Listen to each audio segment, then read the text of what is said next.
As we become more and more social online, we run the risk of being less and less social in the real world, and that can possibly turn into a life of being alone. After the computer is turned off for the night, when our phones are put away and being charged, we truly get a good look at our life and what we've done. And that can be depressing for some people. And maybe that's why we'll quickly go back online, into the lives we created for ourselves there. Maybe you don't like the person you are or the life that you live outside of this online world. Or maybe you're happy being alone, by yourself and independent, living for yourself and nobody else. And if that's what you want, then that's great. You're happy and you're living the life that you choose. But what if you're alone and striving for the comfort of having someone close by, someone to spend your life with, someone to talk about your deepest secrets, your goals and aspirations? What if you aren't choosing to be alone, but are? That can be a scary thing, and as time passes, you can get more and more anxious about it, thinking that you'll never find someone to be close to, and you'll be alone, forever. For some people, going out and being social can be difficult. Maybe you're shy or have a hard time striking up a conversation with someone. It's easier to talk to someone when behind the safety of a computer screen, behind the person that you've created for yourself online. I've seen messages and comments from people who are alone and don't want to be. They're afraid that this is how their life will end up.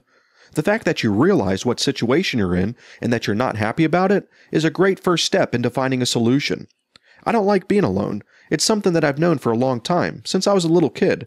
It's that same feeling you get when you're afraid of the dark, afraid of the unknown. I always needed to be around people, the comfort of a friend or a companion, and as I grew older, the fear of being alone stayed with me and grew bigger.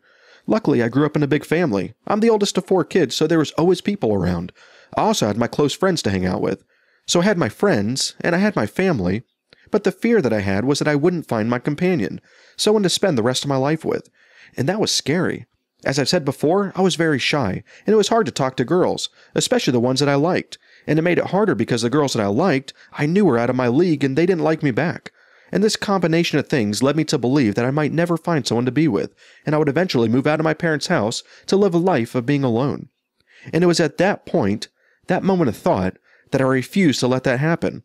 That was my turning point. I forced myself to open up and talk to everyone. I pushed past my shyness, my fear of rejection, and I talked to people.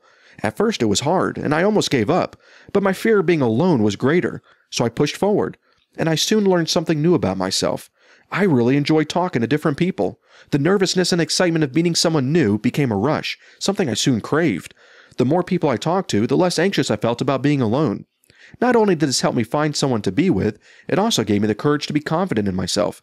Gaining confidence, or getting the courage to make a positive change in your life, is easier said than done. But it is possible.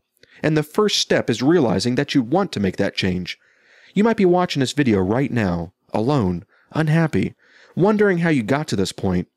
Just know that change is possible, and there are many other people that are in your same shoes, wondering the same things that you are. If you don't want to be alone, take that first step. Know that you might put yourself out there and fail, but that's okay. Get up, learn from it, and try again.